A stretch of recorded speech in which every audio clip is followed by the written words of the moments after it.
Before we descend into the cold waters of the Black Sea and the high-stakes game of espionage played out on the decks of a luxury liner, make sure you are subscribed to the channel. We are exposing the operations that history tried to bury, the missions where a spilled drink or a wrong glance could mean the difference between life and a long imprisonment.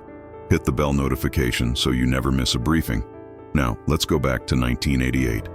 The port of Odessa was shrouded in a thick, gray fog that smelled of diesel, salt, and the decaying industrial might of the Soviet Union. It was late September, the tail end of the tourist season, and the MS Odessa sat against the concrete pier like a gleaming white iceberg in a sea of gray. To the casual observer, the ship was a vessel of leisure, a place for wealthy Europeans, American retirees, and the Soviet elite to mingle, drink vodka, and pretend the Cold War wasn't freezing the world around them. But to the man standing on the pier, adjusting the collar of his beige trench coat, the ship was a cage. His name, according to the passport currently being scrutinized by a stern Soviet customs officer, was Elias Vane. He was listed as a Belgian art dealer, a man of refined tastes, and a bank account healthy enough to afford the royal suite.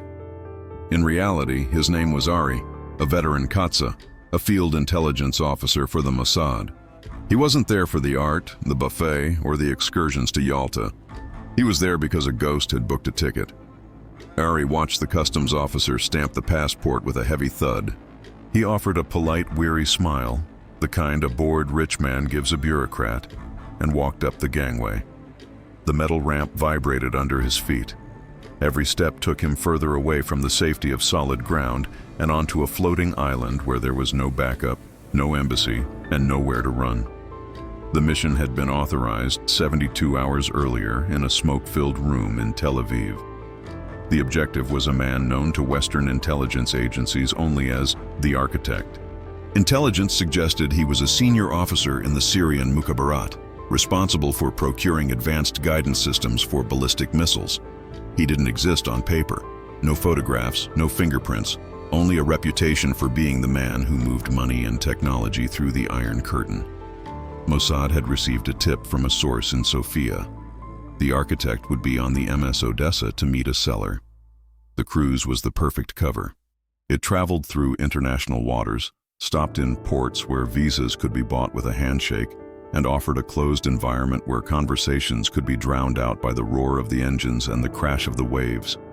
Ari checked into his cabin, a spacious room on the upper deck with mahogany paneling and a view of the harbor. He didn't unpack. Instead, he immediately swept the room. He checked the phone for bugs, ran his fingers under the desk, and inspected the ventilation grate. He wasn't worried about the Soviets listening. He assumed they were. He was worried about him. There were 600 passengers on board. One of them was a Syrian spy master. Ari had no photo to go on, only a psychological profile and a list of passengers. He had to find a needle in a stack of needles, and he had to do it before the ship docked in Istanbul in 5 days. If the Architect completed his transaction, the balance of power in the Middle East would shift, and the safety of millions would be compromised. Ari changed into a dinner jacket. The fabric felt stiff, a costume for the role he had to play. He checked his reflection in the mirror. Elias Vane looked back, confident, slightly arrogant, harmless. Ari slipped a slim, non-metallic lockpick set into the lining of his cummerbund and a micro-camera disguised as a lighter into his pocket. The ship's horn blasted, a mournful sound that echoed off the warehouse walls. The engines rumbled to life, causing the floor to tremble. They were casting off. The game had begun. The first night on a cruise ship is always a chaotic display of forced socialization. In the main dining hall, crystal chandeliers chimed softly as the ship began to roll with the swell of the open sea. Waiters in white jackets moved like dancers between tables, pouring wine and serving caviar. The air buzzed with a dozen languages: German, French, English, Russian. Ari sat at a table near the entrance, a strategic vantage point. He was dining alone, consistent with his cover as a solitary intellectual. He had a book open on the table, but he wasn't reading. His eyes were constantly scanning the room, analyzing faces, gestures, and interactions. He was looking for anomalies. The passenger manifest, which a scion, a volunteer helper, in the travel agency had acquired, listed several potential suspects. There was a Lebanese textile merchant in cabin 404, an Egyptian engineer in 312, and a Turkish diplomat in the executive suite. But names meant nothing in this world. Documents were just paper. Ari was looking for behavior. He watched the Lebanese merchant, a man listed as Samir Kassar. Kassar was seated at a large table, laughing loudly at a joke, waving a cigarette holder. He was flamboyant, wearing a gold watch that caught the light. Too loud, too visible. A man hiding a secret usually tries to blend in, or they create a persona so distracting that no one looks deeper. Kassar was a possibility, but he felt clumsy. Then Ari's gaze shifted to a table in the corner, partially obscured by a decorative palm plant. A man sat there, nursing a glass of mineral water. He was dressed impeccably in a dark suit. His tie knotted with geometric precision. He wasn't speaking to anyone. He wasn't looking around the room with the wide-eyed wonder of a tourist. He was eating methodically. His movements economic and precise. He looked like a man who was constantly calculating odds. Ari signaled the waiter for more wine, using the movement to get a better look. The man had the features of the Levant. Olive skin, dark eyes that seemed tired but sharp. He didn't look like a rich businessman on holiday. He looked like a soldier in civilian clothes. He had the 1,000-yard stare, the look of someone who has seen things that cannot be unseen. This was Mr. Hani, according to the seating chart, a Jordanian banker. Ari made a mental note. Bankers drink wine. Bankers look at the women. Bankers relax. Mr. Hani was coiled like a spring. As the dinner service wound down, the passengers began to migrate toward the casino and the ballroom. Ari stood up, leaving his book behind for a moment as if forgetting it, then turning back to retrieve it. A classic move to scan the room one last time from a standing position. Mr. Hani was leaving. He didn't head for the entertainment decks. He walked straight toward the elevators. Ari waited 10 seconds, then followed. The corridors of the MS Odessa were narrow and lined with brass railings. The ship smelled of floor wax and sea air. Ari kept his distance, walking with the leisurely pace of a man digesting a heavy meal. He watched the elevator dial. The car stopped on the 4th deck. Ari took the stairs, moving silently on the carpeted steps. When he reached the 4th deck, he peeked around the corner. The corridor was empty. He walked down the hall, listening. He heard the faint click of a door closing near the midship section. He noted the cabin numbers: 408, 410, 412. Mr. Hani, or whoever he was staying in the mid-range cabins, not the suites, where scrutiny was higher, and not the lower decks, which were crowded. It was a professional choice. Ari returned to the upper deck and found a secure spot on the windy promenade. He pulled a pack of cigarettes from his pocket. He didn't smoke, but Elias Vane did. He lit one, letting the smoke drift away into the black void of the sea. He had 2 primary suspects, the loud Lebanese, Kassar, and the quiet Jordanian, Hani. One was a distraction, the other was likely the target. But in the wilderness of mirrors that is counterintelligence, assumptions are dangerous. The architect was known for his ability to deceive. Perhaps he was neither. Perhaps he was the waiter pouring the wine, or the musician playing the piano. Ari needed to provoke a reaction. He needed to apply pressure and see who cracked. The next morning, the Black Sea lived up to its name. The water was a deep, ink-like color, churning under a slate-gray sky. The ship was making its way toward Yalta, hugging the Crimean coast.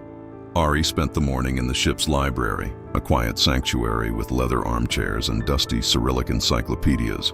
He wasn't reading. He was watching the reflection in the glass cabinet doors. At 10 a.m., Samir Kassar, the Lebanese merchant, entered. He was wearing a tracksuit that looked expensive but tasteless. He looked around, grabbed a newspaper, and sat down. 5 minutes later, a heavy-set man with pale skin and a cheap suit walked in. He looked distinctly Soviet. He didn't look at Kassar. He went to the bookshelf, pulled out a volume, and sat 2 chairs away. Ari's pulse quickened. This was classic tradecraft. The brush pass, or the dead drop, was imminent. Kassar folded his newspaper, leaving it on the table, and stood up. He walked out. The Soviet man waited exactly 2 minutes, then stood up, picking up Kassar's newspaper along with his own book. It was sloppy. It was amateurish. Ari frowned. If Kassar was the architect, the man responsible for Syria's most sensitive weapons program, he wouldn't be exchanging signals like a bad actor in a B-movie. This was too obvious. It was a performance. They know we are watching, Ari realized. Or they are paranoid about general security. Kassar was a decoy. He was a flare sent up to draw the eye, while the real operation happened in the dark. Ari left the library and headed for the pool deck. It was too cold for swimming, but a few hardy souls were wrapped in blankets on the deck chairs. In the corner, sheltered from the wind, sat Mr. Hani. He was writing in a small notebook. Ari approached, adopting the persona of Elias Vane, garrulous, bored, and seeking company. "Brave man sitting out here," Ari said in French, his accent thick with Belgian inflection. "The wind cuts like a knife today." Hani looked up. His eyes were hard, devoid of the social warmth one expects on a cruise. He closed the notebook slowly and slipped it into his jacket pocket. "The fresh air clears the mind," Hani replied in perfect, unaccented French. "I'm Elias," Ari said, extending a hand. "Art dealer. I find the sea air terrible for the mind. It makes me think about how small we are. I prefer the city. Noise, chaos, that is life." Hani hesitated, then took the hand. His grip was dry and firm. "Hani, banking." "Banking?" Ari laughed. "The only profession more dishonest than mine. At least when I sell a fake, the customer gets a pretty picture to look at. When you sell a bad investment, all they get is paper." For a split second, a flicker of amusement crossed Hani's face. It was the first crack in the armor. "Money is just a concept," Hani said quietly. "Power is the reality." "Spoken like a philosopher," Ari countered. "Are you heading to Istanbul for business?" "Transit," Hani said. He stood up. "Excuse me, I have work to do." He walked away, his posture rigid. Ari watched him go. Power is the reality. That wasn't banking talk. That was the philosophy of men who moved nations on maps. Ari went back to his cabin and retrieved the micro camera. He needed to know what was in that notebook. But breaking into an occupied cabin on a ship was a nightmare. The stewards were everywhere. The corridors were narrow, and sound traveled through the thin walls. He needed a distraction. He needed a partner. He made his way to the purser's desk. A young woman with a name tag reading Svetlana smiled at him. "Excuse me, my dear," Ari said, leaning in. "I seem to have lost my cufflinks. Gold, very sentimental. I believe I may have dropped them in the library or perhaps the lounge. Has anyone turned them in?" "No, sir," she said. "A pity," Ari sighed. "If they are found, I am in suite 201. Oh, and I noticed my neighbor, Mr. Hani. He seemed quite ill on the deck. Perhaps you should check on him. Send a doctor?" Svetlana looked concerned. "Mr. Hani in 412? "I believe so. He looked very pale. Heart trouble, perhaps." Ari walked away. He had confirmed the room number, 412, and he had set a mechanism in motion. The ship's doctor would visit Hani. Hani would be forced to deal with the intrusion. It would create noise, confusion. And in confusion, there is opportunity. By evening, the sea had calmed, but the tension on board had tightened. The ship was approaching Yalta, and the lights of the Crimean coast were visible on the horizon. Ari found himself in the ship's casino, a smoky room filled with the sounds of spinning roulette wheels and clinking chips. The clientele was a mix of Soviet apparatchiks spending state money and Western tourists burning their pensions. He spotted Hani at the blackjack table. The man was playing with disciplined aggression. He didn't celebrate his wins or mourn his losses. He played like a machine. Ari took the seat next to him. "Room for a sinner?" he asked. Hani didn't look up. "It is a free world, mostly." Ari placed a stack of chips on the table. "I heard the doctor visited you. You recovered quickly." Hani turned his head slowly. The look he gave Ari was lethal. It was the look of a man identifying a threat. "A misunderstanding," Hani said icily. "Someone plays games." "Games are good," Ari said, placing a bet. "Keeps the mind sharp, unless the stakes are too high." The dealer dealt the cards. Ari showed a king and a 9. Hani had a jack and a queen. "20, the dealer announced. "Push," Ari said. "Nobody wins. A tragedy." "Or a reprieve," Hani murmured. A new figure appeared at the table. It was the heavy-set Soviet man who had done the brush pass with Kassar in the library. He stood behind Hani, hovering. He didn't bet. He just watched. Ari sensed the dynamic immediately. This wasn't surveillance. This was protection. Or perhaps supervision. The Soviet leaned down and whispered something in Hani's ear in Russian. Hani nodded imperceptibly. "I am out," Hani said, gathering his chips. "Leaving so soon?" Ari asked. "The night is young. Some of us have schedules to keep," Hani said. As Hani walked away, the Soviet man lingered for a moment, staring at Ari. It was a warning stare. "Back off." Ari realized he had poked the bear. The architect wasn't alone. He was under the wing of the KGB, or at least a rogue faction of it. The Soviet Union was crumbling in 1988, fracturing into pieces. Generals and intelligence officers were selling off the state's assets to the highest bidder. Hani wasn't just buying weapons. He was buying the wreckage of an empire. Ari needed to get into cabin 412, tonight. He went to the bar and ordered a vodka tonic. He needed to think. If the KGB was involved, his cover as an art dealer wouldn't hold up to a deep check. They would query Brussels. They would find out Elias Vane was a construct.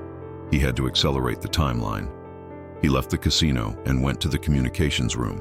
He drafted a telegram to a dummy corporation in Zurich. The text read, "The canvas is more damaged than expected. Restoration requires aggressive techniques. Price negotiable." It was a code. Target identified. Hostile protection confirmed. Proceeding with high-risk entry, he sent it.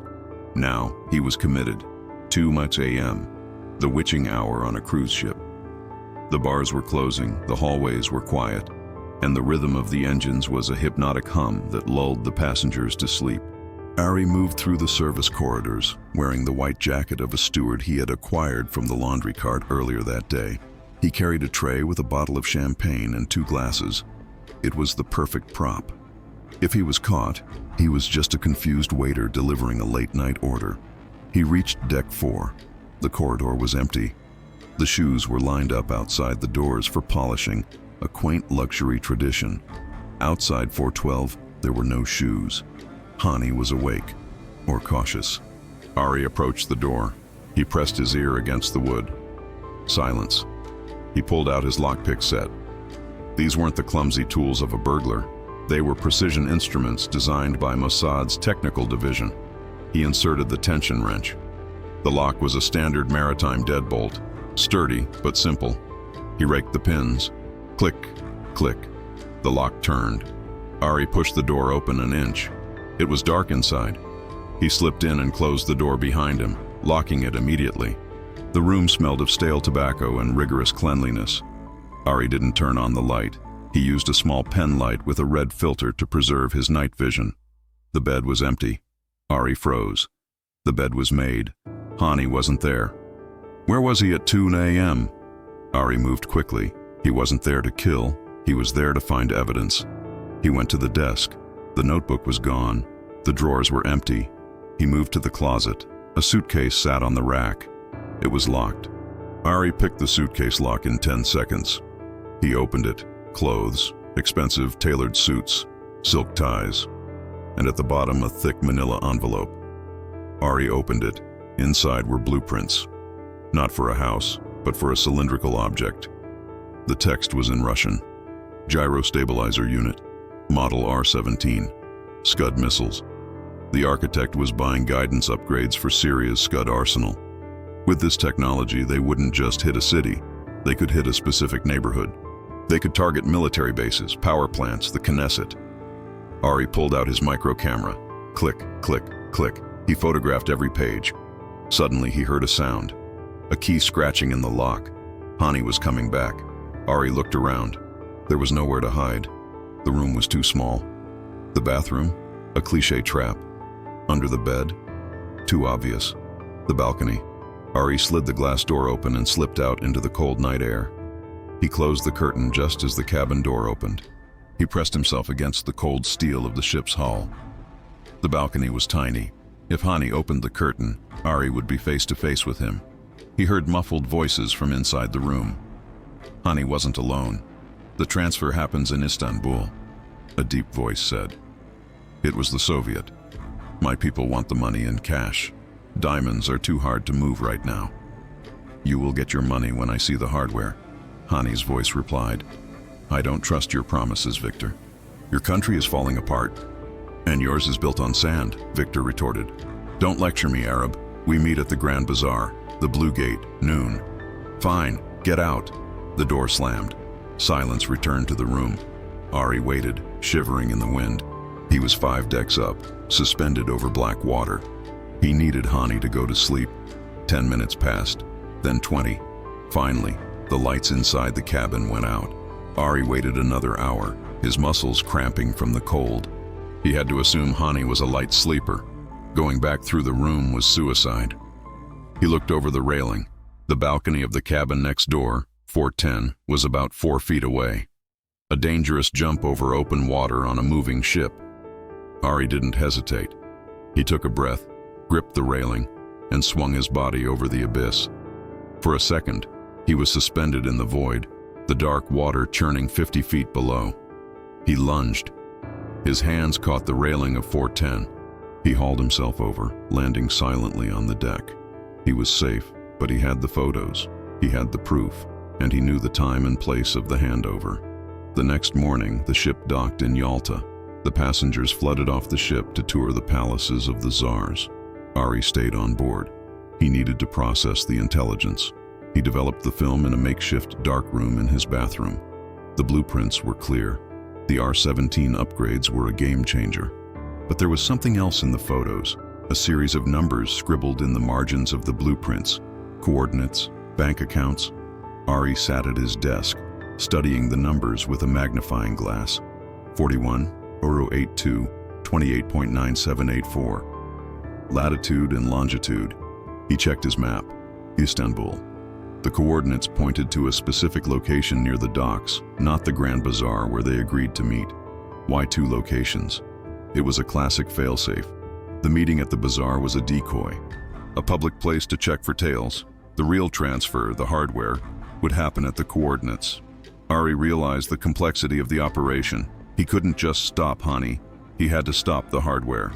If he arrested Hani in Istanbul, the Soviets might still sell the tech to someone else, or the shipment might already be en route. He needed to disrupt the deal and discredit Hani simultaneously. He went to the ship's salon. He needed a typewriter. He found one in the business center. He put on gloves and inserted a piece of paper. He typed a letter in Russian. Comrade Victor, military counterintelligence is aware of your unauthorized sale. Surveillance is in place at the Blue Gate. Abort immediately.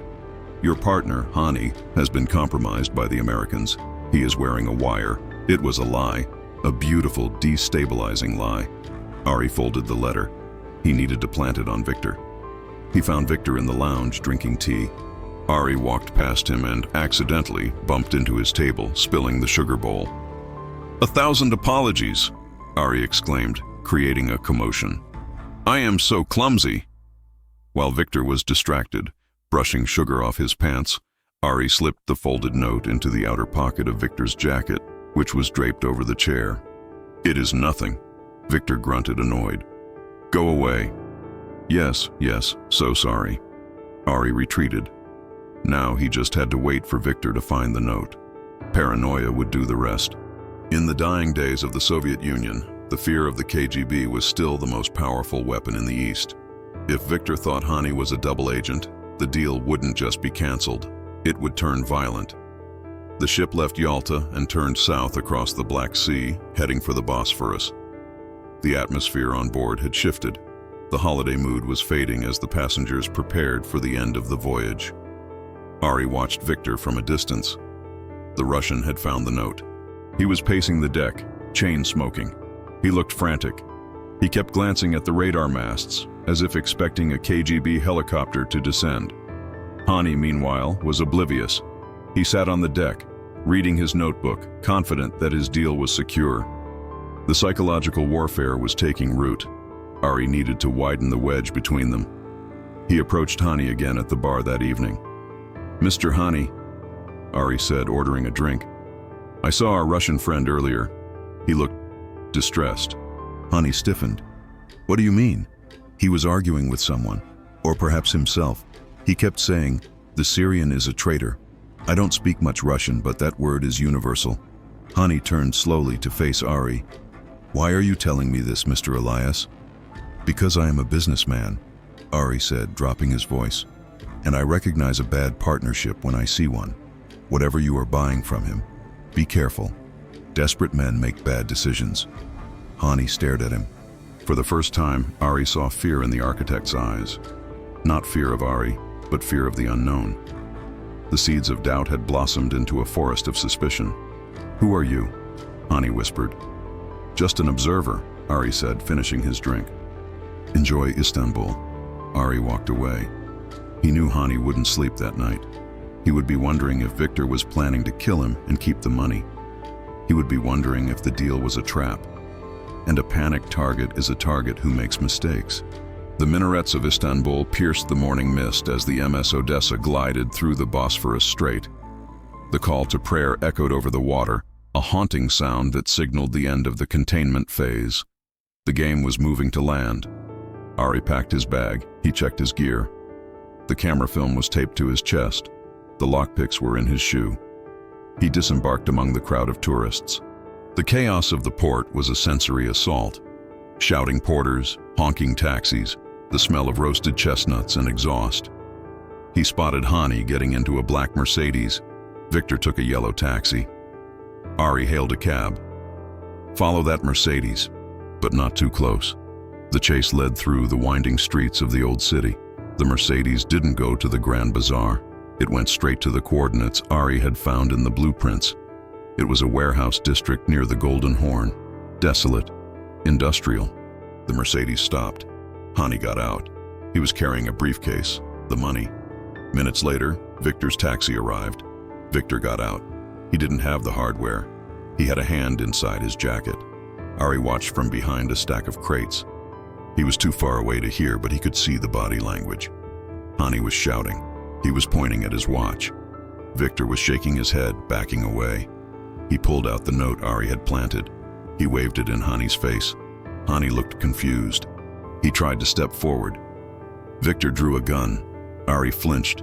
He didn't want a murder. He wanted the network exposed. But things were spiraling. Hani threw the briefcase at Victor and dove behind a car. Victor fired 2 shots, wild and wide. He grabbed the briefcase and ran. The deal had imploded.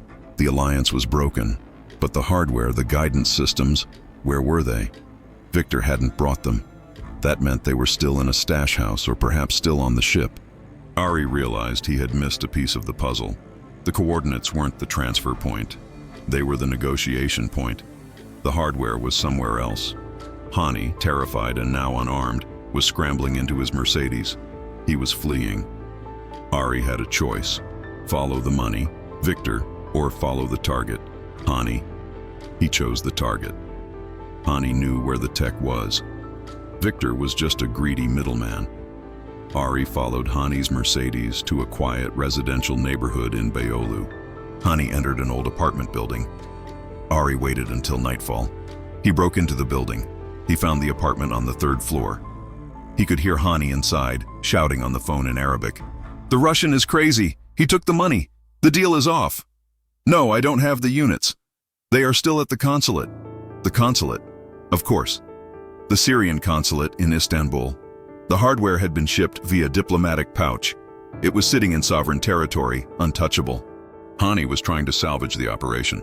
He was calling Damascus. Ari had to act. He couldn't storm a consulate, but he could neutralize the operator. He went to the roof of the building and cut the telephone line.